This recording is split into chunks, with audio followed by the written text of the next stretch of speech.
Hello,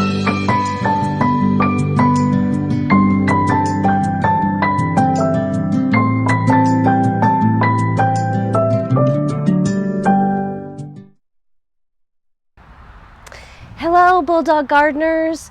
Welcome to the school garden. I hope you had fun learning about planting seeds during our last lesson. Let's take a look at the progress our seeds have made since we planted them. Guess what, Bulldog Gardeners? Our seeds have germinated. Take a look at the hillside. Can you see all the seeds that we've already had germinate? The combination of the soil warmed by the sun and the water we gave them allowed the seed coat to open and the baby plant to emerge. Now, the plants have a root system, a stem, and leaves. Today, we are going to talk about the parts of plants and how they work together to enable a plant to grow. Let's talk about roots. Roots anchor the plant in the soil so that it will stand tall and strong. Roots absorb water and nutrients from the soil. Let's take a look at the roots on this cauliflower seedling. Something you have to learn as a beginning gardener is how to remove plants from the pots when you buy seedlings at the store. First, you gently squeeze the pot so that the soil is ready to come out. Put your hand over the top and kind of protect the stem so that nothing will happen when you remove it from the pot. Then gently turn it over and remove the pot. Now we can see all the roots down here of this cauliflower seedling.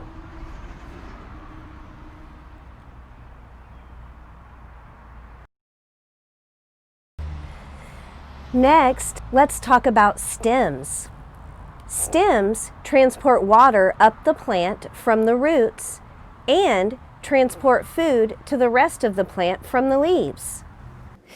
You can think of stems as highways on which water and nutrients travel throughout a plant. Take a look at these stems. Here on our fall flower, and the stem here in the center of our cauliflower seedling.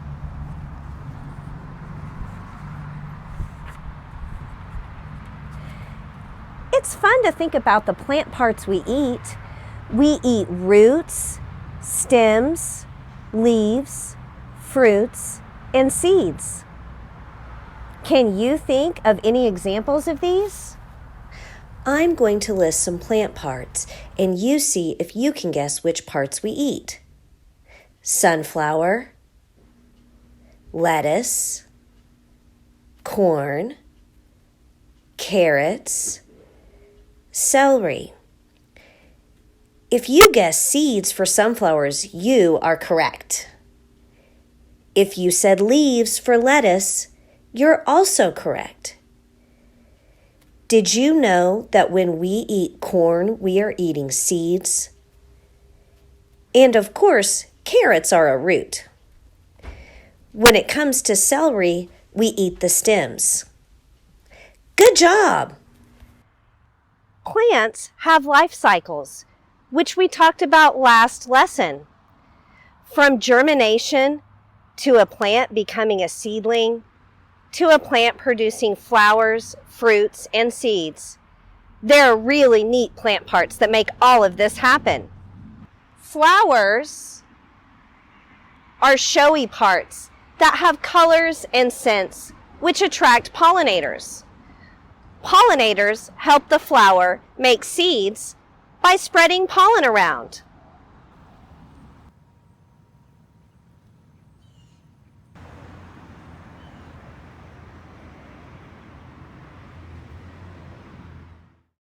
Let's talk about leaves.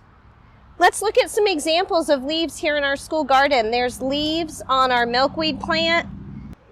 This milkweed is an example of a plant that pollinators just love.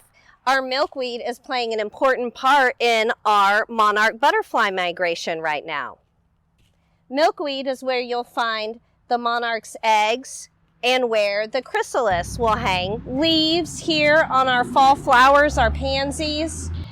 Leaves are the plant part that generates food for plants after the process of germination is over.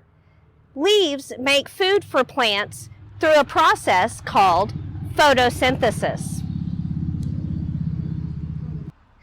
Photosynthesis is how plants make food for themselves from sunlight. Plants not only use sunlight to make food, they use an ingredient in our air called carbon dioxide. Take a deep breath and breathe out.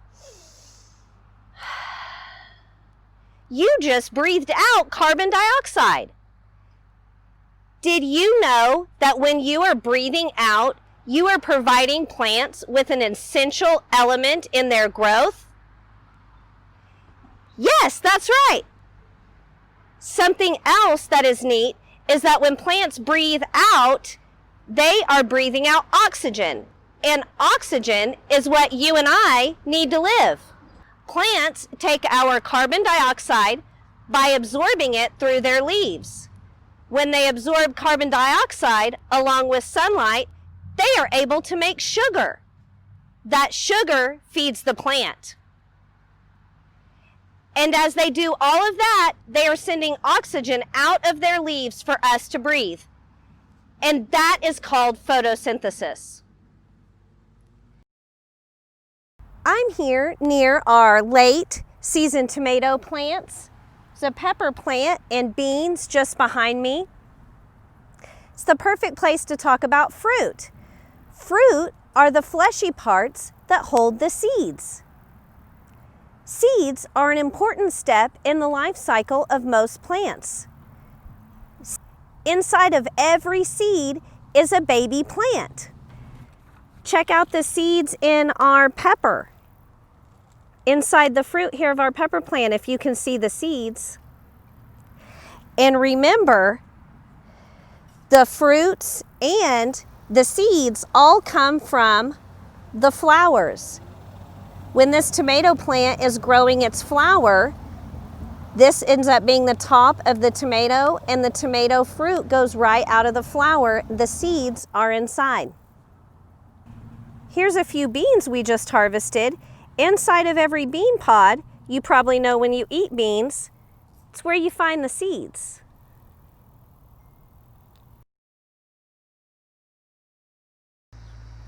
We've got a great example of seeds here in our pollination area.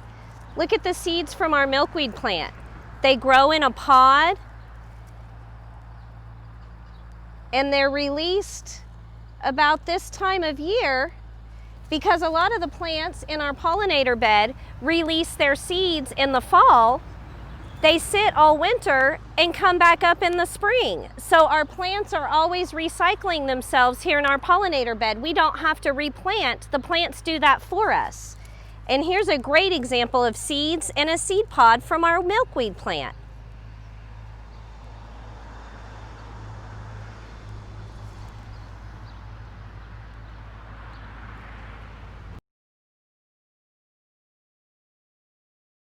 You know, it's not always easy to grow if you are a plant. If there is not enough light, a plant may not be able to make enough food. If there is not enough rain, plants may die. If there is too much rain, seeds may wash away. Temperature and sunlight really impact plant growth. The quality of the soil does too. Think about a soil that has no nutrients in it. A plant will not grow well because its roots have no nutrients to absorb. Gardeners must make sure we plant our crops where they will get the right amount of sun. We plant our crops according to the season so they get the right temperatures. We work hard to make sure we water if it has not rained, and we add nutrients to the soil. Sometimes we can't control what happens to our plants. Sometimes it's up to Mother Nature. Okay, gardeners, let's talk about your garden assignment for this week. Your activities are all about plant parts and what they do. For your journal, you will be writing about plant parts that we eat or drawing your own picture of a plant and either how it grows or how it grows and makes its own food.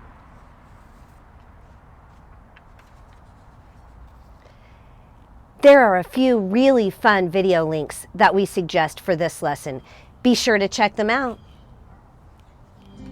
Plant your seeds and watch them grow. The light will always know where to go. You will always keep my heart and soul strong.